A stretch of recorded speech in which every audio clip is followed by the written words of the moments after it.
Hello, and welcome to this seminar on synergy between nuclear energy and the hydrogen economy, a path towards affordable zero-carbon electricity.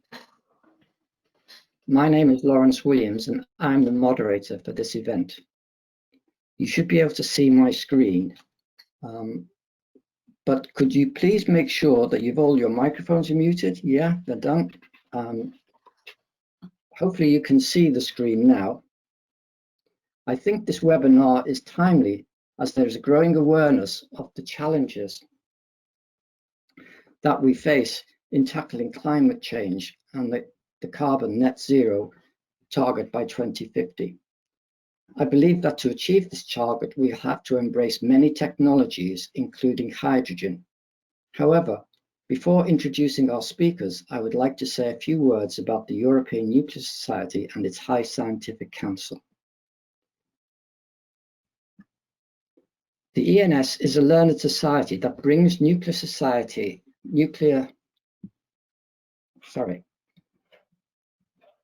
have a slight problem. As you may know, the European Nuclear Society is a learned society that brings nuclear societies and professionals in Europe together, allowing them to exchange knowledge and experience about nuclear science and technology. The ENS also promotes the development of nuclear science and technology and the understanding of peaceful nuclear applications. The ENS has 21 member societies, as shown here, with over 12,000 members. The ENS also has corporate members from the leading nuclear organizations in Europe. The High Scientific Council is a scientific body that advises the ENS on nuclear-related developments in different science fields, including engineering, physics, biology, medicine, and social sciences. It consists of scientists of high repute from several European countries. As well as serving as a think tank and advisory body, the High Scientific Council provides statements on behalf of the European Nuclear Society to the outside world on matters relating to science and technology and their impact on society. Over the years, the HSC has published numerous position papers. The latest was on education and training, and the next, on how safe is safe enough, will be published soon. Turning to today's agenda, we have two excellent speakers. First on is Dr. Paul Lucchese. Paul is the chairman of the IEA Hydrogen Technical Collaboration Programme. Paul's presentation will be on the IEA vision on hydrogen. This will be followed by a presentation on the EU hydrogen strategy and the EU R&D activities on hydrogen as an energy carrier. This will be given by Dr. Laurent Antoni. Laurent is the president of Hydrogen Europe Research. And after the two presentations, there will be a Q&A session, and the webinar will close at 4 p.m. Now, you should be able to see that we have a poll. If you can click on the poll and put your answers.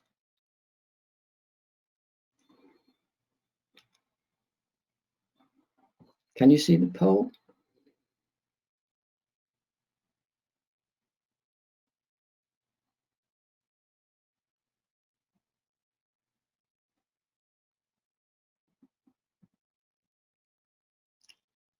I'm just waiting for the results. Hopefully you're all clicking on one of the three answers.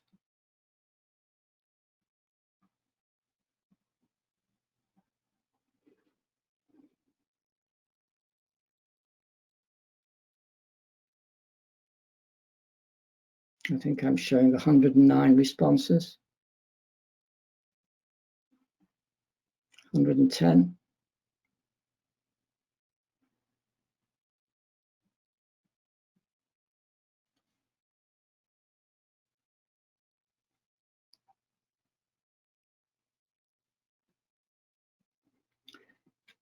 Have we the result yet?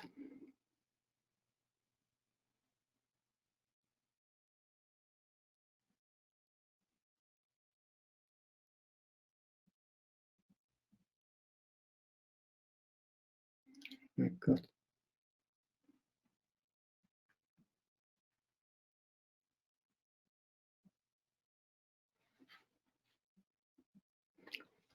Well, I can provide you with the result a bit later. So there's 85% for yes and 4% for no, and 10% were not sure. 85 yes, 10% for no, and the rest not sure. Well, thank you for that, for participating in that, Paul. Yes. Do you see my screen and hear me? Yes. Okay, so I hope Paul will solve this issue. And so I will start then. So thank you very much first to the organizers for this very kind invitation. I'm really happy to share with you the European hydrogen strategy and what's going on regarding the research and development activities on hydrogen. So yes, so the outline of my presentation will be just to give you some words of the context, will be much more explained in details by Paul Lucchese. Then to present you the main topics on the European hydrogen strategy, and also present you what has already been done regarding R&D on hydrogen in Europe, and what will be carried out in the next framework Horizon Europe before concluding. So just first, some words about Hydrogen Europe Research. So Hydrogen Europe Research is an association gathering, as you can see today, 81 members plus 1 associate members from 19 member states and 5 other countries all around. And here you have all the logos, and you see we are universities, research organizations split all over Europe. So from that point of view, we are really, we can be seen as a virtual competence center working on hydrogen and fuel cell activities. And we're working from materials to system, from hydrogen production to hydrogen storage, distribution, and usages. So really fulfilling the whole value chain of hydrogen. And we are the partner, the research partner of the European program and joint undertaking on hydrogen and fuel cell. And then you have the industry, which is Hydrogen Europe Association. And we will have the next General Assembly next week, and we should have 9 new members, so achieving 90 members by next Monday. And so the context. I think now we can all say that there is an unanimous consensus at the international level that if we want to achieve COP21 targets and the Paris Agreement targets, we need to consider hydrogen. So that doesn't mean that hydrogen is the silver bullet, but within all the different energy vectors or energies, we need to consider hydrogen also as part of the mix. And this is quite new now. And of course, economy is already important, but now we can also say that what is even more important is the carbon content. And if we develop such kind of new energies, another important point to take into account is also to ensure that the materials are available. And so to take into account all the critical and raw materials, and hydrogen is of course fully available, but we have to produce and to transport it. But unlike some other vectors, we know that regarding hydrogen is not really critical. So this is the 2 new parameters we have to take into account. This new systemic approach. And that's why also the new European Commission aims with the European Green Deal to really transform Europe into a climate neutral Europe by 2050. And to do that, the European Commission has different objectives, as mentioned here on this slide. And you can see where hydrogen can contribute to achieve these targets. And you can see that there are quite a lot of topics where hydrogen can be part and can really significantly contribute to the European objectives. And that's why, if we move to the European hydrogen strategy, there has been 2 years ago, a study from Hydrogen Europe and the FCH-JU, a study on what is the hydrogen vision by 2030 or 2050. And what you can see is that besides CO2 abatement, hydrogen also allows a deployment on local cuts on local emissions. but also to create jobs, markets, as you can see how many billions of per turnover and how many million of jobs can be created. And this can be new jobs, but also re-employment of people working in declining industries or in declining services. So there is really a two-side advantage to develop the hydrogen. And this really has been seen with the new European Commission, now in place for 1 year. And here hydrogen now appears really as a new player at the service at the same time on the environment and of the economy. And as you can see here, some verbatim from even President von der Leyen, hydrogen is key for the industrial sectors. The first executive vice president, Mr. Timmermans, that hydrogen could be a golden opportunity for our economy. And as we're mentioning, it's not only climate, but also economy. And here you have also some words about the Internal Market Commissioner, Mr. Breton, that hydrogen is now part of the industrial strategy for Europe.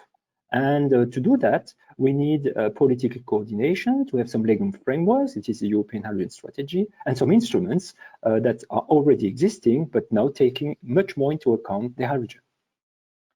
And we can say that this year was really a marvelous year for hydrogen people, but also as on the 8th of July, it was a historical day, as at that same date has been released the European Hydrogen Strategy, but also the communication on the energy system integration also are telling that hydrogen has to be considered in system integration, and also the start of the European Clean Hydrogen Alliance. So everyone is aware about the Battery Alliance, and now the idea is to do the same, but for hydrogen.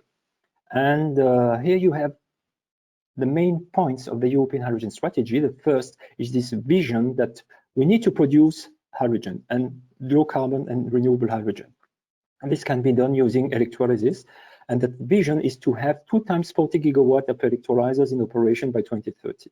And the priority and the long-term vision is really to focus on renewable hydrogen. But in between, we know that it's not available today, either on the electrolysis point of view, but also from the renewable energies. So we also need to take into account this mid, short, and medium term other ways to produce low carbon hydrogen. And regarding then the hydrogen strategy, the first point is really to build an investment agenda. And this is exactly the target of this Clean Hydrogen Alliance, to build pipelines for projects and to put in together investors, industry, research, all stakeholders in order to build this hydrogen economy. And if you look at the different investment, of course, there will be a lot of investment to have to renewable electricity, and hydrogen also needs an investment between 24 and 43 billion. And regarding the different applications like transport, distribution, infrastructure, but transport, and also now industry. And then, as we do not have much time, but we can discuss that after during the Q&A, we need first to foster the demand.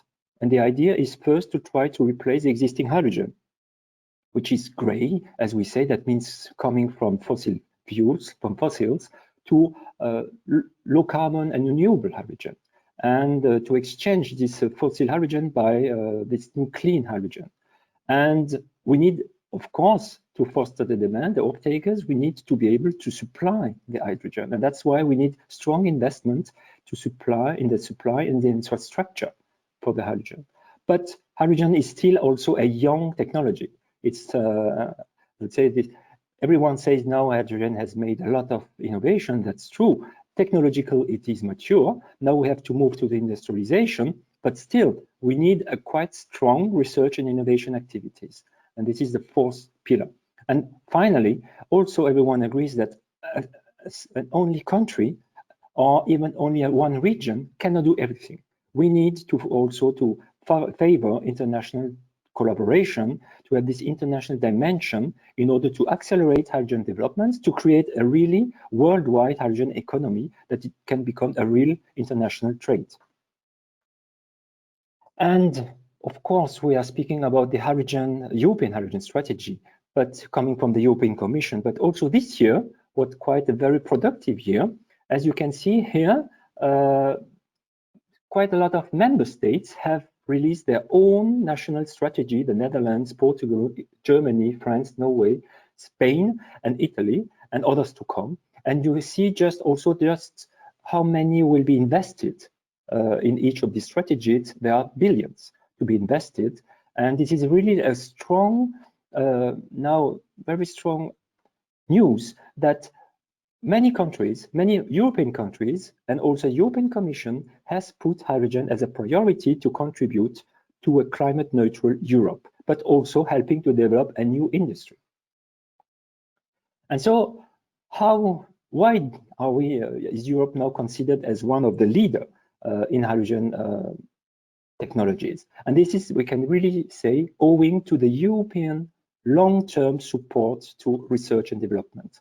And here we really have to thank and to acknowledge the European long-term support since the 90s, but in particular through the really public-private partnership, a joint undertaking, FCH1 and FCH2, since now 2008. And here you can see now we have more than 260 projects supported by almost 2 billion, 1 billion coming from the European Commission, 1 billion from the private partners, industry and research. And this has really allowed to have all these nice results on the different hydrogen technologies. And this partnership was really supported in a joint governance between the Commission and then, as mentioned, the two private partners, industry grouping, Hydrogen Europe, gathering today more than 220 members, and Hydrogen Europe Research, I have the honor to chair, now gathering, yes, I mentioned 81 members. And the activities were dealing on energy, transport, cross-cutting, and you have also at 7%, you can see overarching. And the overarching projects are really to try to gather in so-called today valleys, all the hydrogen value chain in a single project. And here you have just some examples about these different valleys. The first one was Big Hit in northern Scotland, Orkney Islands, where hydrogen was produced using windmills. Then this hydrogen produced by electrolysis was shipped to another island, the mainland, and here this hydrogen was used either for transport, but also for buildings and heating. And the second project is in North Netherlands, Groningen. And here also hydrogen produced by electrolysis.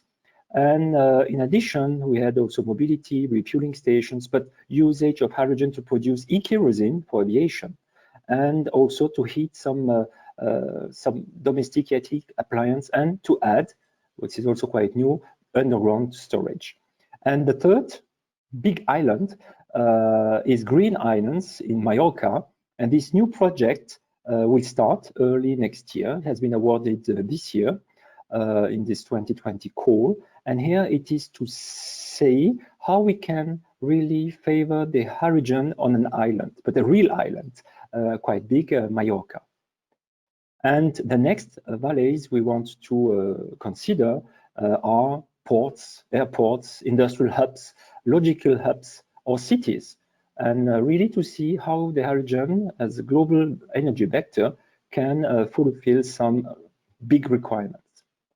And of course, if we want to produce hydrogen, as mentioned, the idea was to produce this hydrogen by electrolysis. And here you have just an example of what has been done over the last 10 years.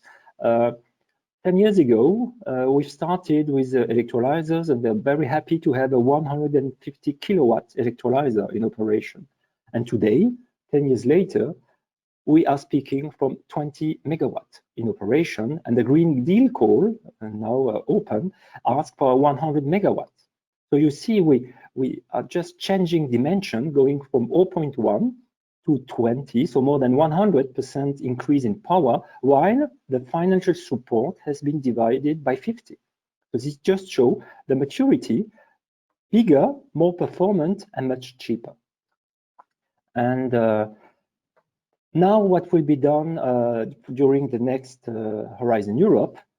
So here we changed a little the approach. As you have seen in the first JU, there was two pillars, energy and transport. But here what we aim at is really to be able to produce low carb, clean and low cost hydrogen. And that's why the main focus of the next partnership will be on hydrogen production, and mainly on developing electrolyzers using, of course, renewable electricities, but low carbon electricities too, to really have a European industry in order to produce the technology, but also then to have low cost and clean hydrogen available all over Europe.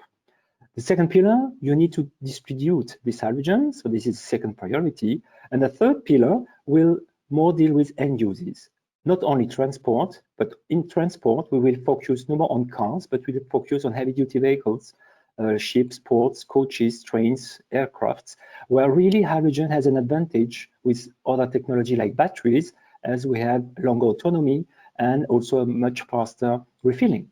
But we also have to concentrate our efforts on industry. How can we decarbonize the industry? The steel, refineries, cementeries, fertilizers, and here hydrogen can really be used as a feedstock. And we need to produce this clean hydrogen. And so all the projects we have now proposed, and we are under this final negotiation with the European Commission, is really to be able to achieve a cost of renewable hydrogen between 1.5 and 3 euros per kilogram. A transport costs less than 1 euro, which means that the cost of hydrogen at usage should be less than 3.5 euros or 4 euros or even less. And in order to achieve these targets, we have published this strategic research innovation agenda that you can download on our website.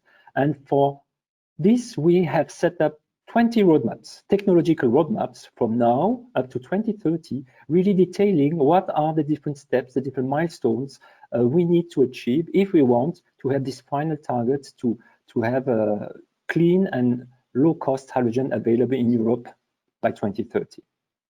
And so, not to take too much time, as conclusion, what we can say is that today hydrogen is really seen as one of the options we need to consider to achieve Paris Agreement. Then, as you may have also seen, now hydrogen is one of the priority in Europe, in particular for the new European Commission, but also for many European member states. And in order to achieve this ambition, Europe has published its Hydrogen European Strategy and this Hydrogen Alliance in order really to build this European ecosystem. And owing to a very strong public partnership, which should be continued in the next program, really this has led to have a strong European ecosystem from research and industry really working on focused objectives. And as mentioned here, even if hydrogen technology becomes mature, one of the main topics is now to have off-takers, to have industrialization of the production, but we still need a very strong and competitive European research and innovation. And here again, we have to thank the European Commission for its really long-term support to all the RDI activities.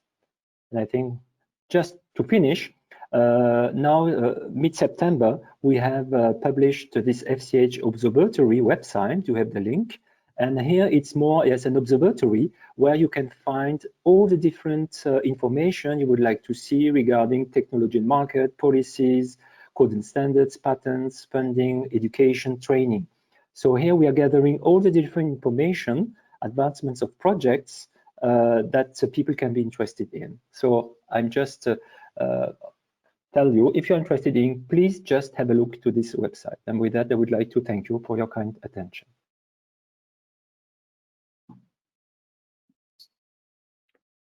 Thank you very much, Laurent, for that excellent presentation. We'll come back to questions after we've had the presentation from Paul, if that's okay. Yes. So, Paul, can you yes. load up your presentation? Can you see my presentation now? Yep. Yes. Oh, fantastic. Great. So can you start? Okay, thank you. As Laurent said, my presentation will be more focused on the IEA point of view. That means more on the situation of energy transition in the world. And this presentation is based on several documents mentioned here by IEA recently. In fact, you know, IEA organization, it's the OECD organization gathering all fields of energies and now focused on the energy transition. And it's very well-known organization based in Paris, but also you have a part not very well-known called the Technology Collaboration Program. There is 39, and in every topic, could be hydrogen and fuel cell, of course, but electric vehicle, heat and cooling, renewables, fossil fuel, etc. So I am sharing this agreement, this collaboration, technology collaboration program, and this TCP is gathering 25 countries and 6 sponsors, including Hydrogen Council. And of course, as Laurent mentioned, hydrogen is in the core of energy systems. So that means that we need to have a lot of collaboration with other TCPs and other organizations to bring expertise to hydrogen studies. So maybe I will speak what we want to do in the field of nuclear and hydrogen at the end of my presentation. I have one slide on the current situation on the energy mix in the world today, and one slide on what we want to reach in 2050 or 2070. Today, you know that unfortunately 80% of the energy is coming from fossil fuel, and you have 5% coming from nuclear and 15% coming from renewables. What is not very well known is among these 15% from renewables, the majority, 70%, is coming from bioenergy. And in the 30% remaining, the majority is hydraulic. That means that the share of PV and wind combined today is rather low. In total, PV plus wind is about 1.5%, despite a huge capacity of installed power, because now today you have more than 1,300 gigawatts installed power, and a very impressive growth, 200 gigawatt per year, and dramatic cost fall. Very well known that now PV and wind are very cheap. So it's the order of magnitude of today's situation. And what we want to reach, for example, of course, you have many scenarios for the world, but of course, I take one scenario from IEA. And this scenario, the main assumption is we want to reach, to be in line with the Paris Agreement target, and also to be neutral in 2070 or in 2050, depending on the, because reaching carbon neutrality in 2050 is more ambitious than the Paris Agreement.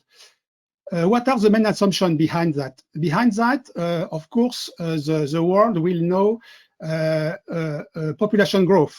We are now near 7.7 billion inhabitants, and we will reach in 30 years near 10 billion inhabitants. Second, we need economic growth. Without economic growth, nothing is possible, and the main assumption is 3% per year.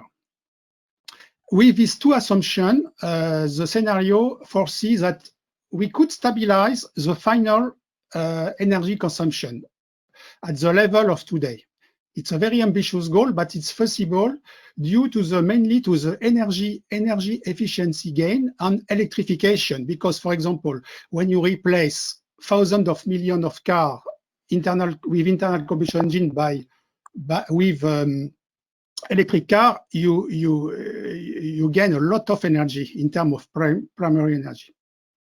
And of course, it will need a huge investment, and we have to multiply by 4 to 8 relative to today's level. So it's a global scenario, and that means that if we are looking at each sector must be decarbonized. What you see in blue, the two blue are the power sector, which are representing the main source of CO2 emission.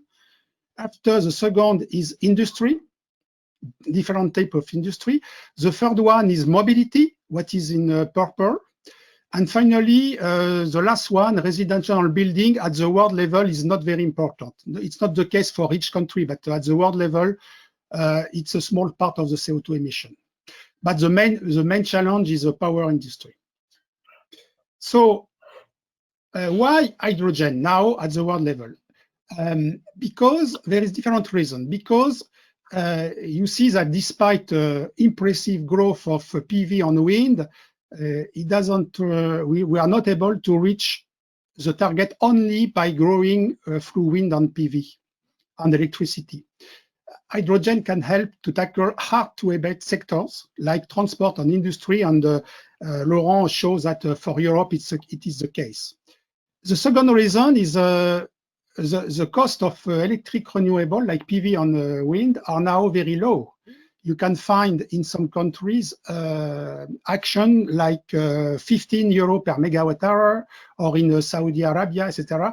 So if you want to produce hydrogen from electricity, that means that you will be able to produce affordable hydrogen. Third, the technology are mature for hydrogen. Laurent showed very well. We are ready to deploy. And hydrogen can enable renewables to provide an even greater contribution by storing energy. We have a lot of different goals with hydrogen, not only climate, but as Laurent mentioned, air quality, energy security, economic growth is a very important one. And last but not least, hydrogen could also optimize existing energy infrastructure assets. It's a huge problem, infrastructure assets. What I mean under infrastructure asset world is, you know, the existing power plant, the existing steel industry, the existing cement industry. And if you look at the statistic about this industry, this infrastructure are very young, and majority are located in Asia. So if we wait until the end of life of this infrastructure, we will not able to reach the Paris Agreement target. So we need to upgrade, and hydrogen could be a solution in some case. For example, for turbine, you can use hydrogen instead of natural gas, and it could be a solution for the next decade too. So you know that hydrogen now is used and is coming from fossil fuel, what we call gray hydrogen, and we need to replace this hydrogen in this current application. It's about 75 million tons per year. And what Laurent mentioned before, it's we can use hydrogen in new usage, not only to replace the existing usage of hydrogen in industry, but you can use in mobility, in a gas grid, in a new usage for industry also, and we can store renewables and integrate renewables. So now, last year, the IEA published a report on the future of hydrogen. And this report was delivered to the G20 in Japan. And finally, I don't want to detail too much, because in fact, most of the recommendations were taken into account in the national plan, in the European plan detailed by Laurent. Scale up is a key word. We need to scale up to decrease the cost of technologies. We need to concentrate in valleys or in port, etc. And we need to support R&D, etc. So I think this type of recommendation for all the countries in the world were taken into account at European level. So it's very well known. What was more original last year was to develop the idea that we need an international trade for hydrogen, because I will show after, we have different possibility to produce low carbon hydrogen, and it will lead to international trade between nations. Okay, so the next slide. Okay, now I want to speak about the order of magnitude.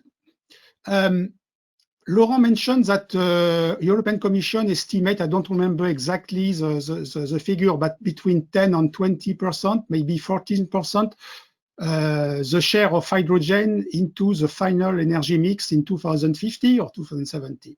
And if you are looking at the main scenario, you find a number between 10 and 20% regarding the role of hydrogen in the final energy consumption.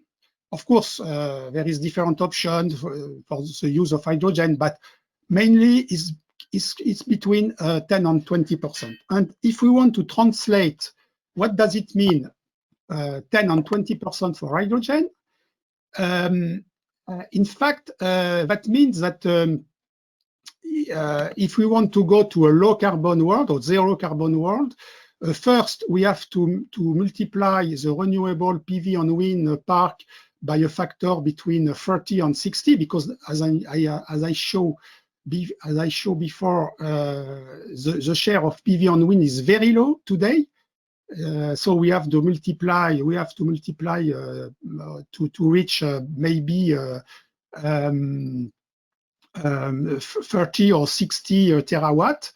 And beyond this park, if we want to develop hydrogen, if you translate, for example, the number 15% in the final energy consumption, that means that you need to produce in 2050 or 70 about 600 million tons, which is 7 times the today's production. And if you translate in terms of electrolyzer capacity at the world level, once again, it's about 4 terawatt. So probably you will need, if you translate in additional need for PV and wind, but it will be not the case, more 20 to 30% more than what is foreseen. If you translate in nuclear plant, because the load factor is different for PV and wind compared to nuclear, it will be around 5 terawatt. Laurent mentioned the intermediate objective in 2030. For Europe, it's 40 gigawatt or two times 40 gigawatt. And of course, it's a very ambitious target, but it was just to give you the order of magnitude. And to reach this low carbon hydrogen target, we speak about colors. It's not normalized. It's just more pedagogic way to show. But you know that what we call a blue hydrogen is a hydrogen produced from natural gas with capture on storage of carbon. You can also crack directly the methane to produce carbon directly on hydrogen. You can produce hydrogen from low carbon electricity, for example, coming from nuclear, and you can produce from renewables. What the report shows in last year was very interesting, because the main question is about the cost. And if you want to compare the cost, you have to combine the production cost first and the transport and distribution cost second.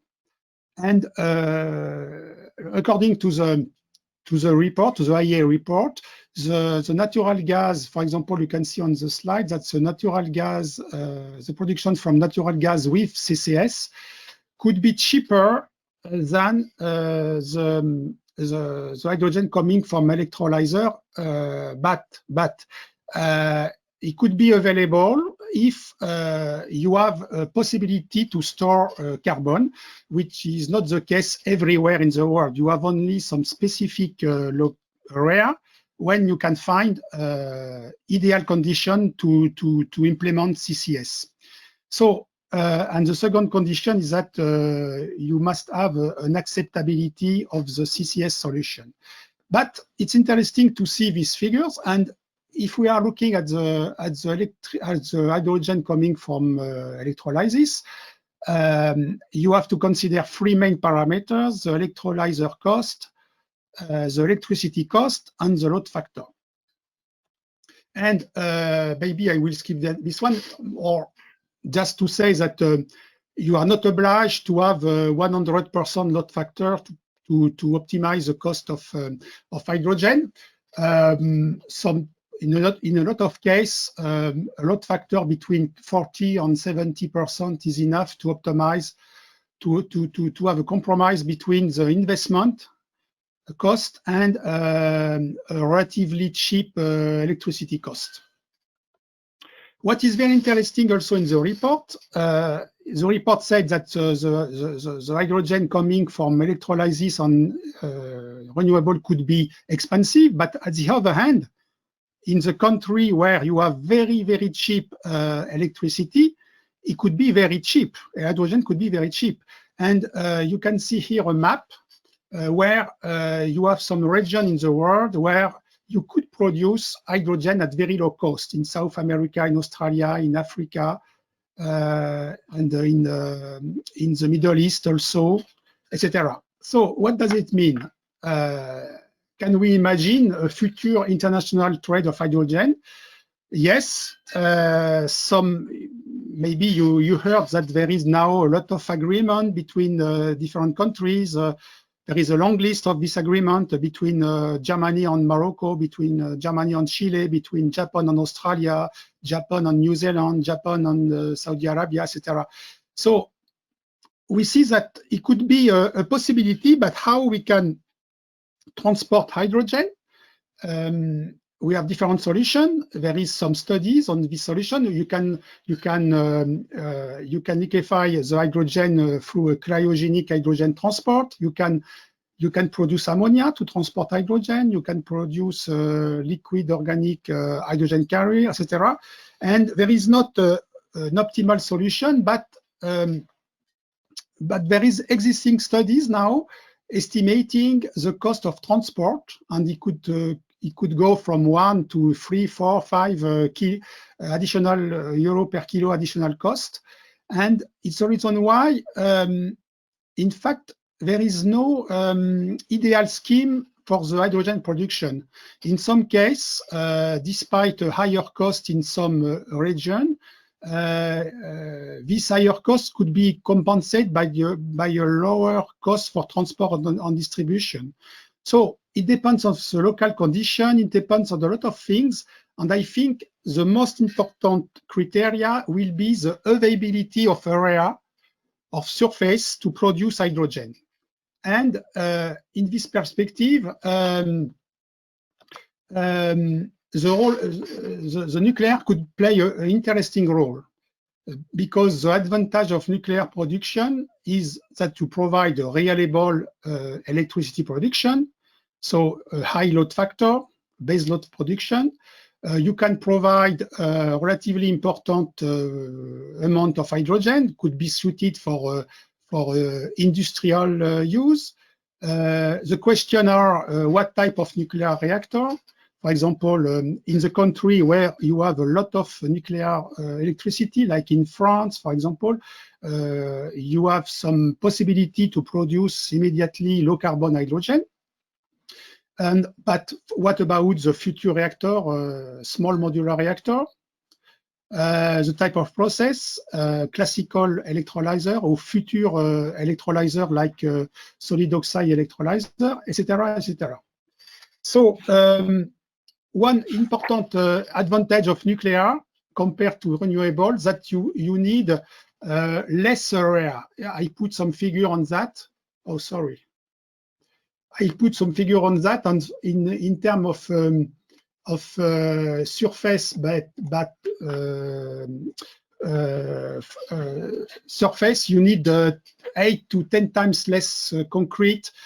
Sorry, in terms of surface, you need maybe compared to PV, you need you see the figure on the slide, less surface for amount of electricity, and the same for concrete and steel, and much less copper.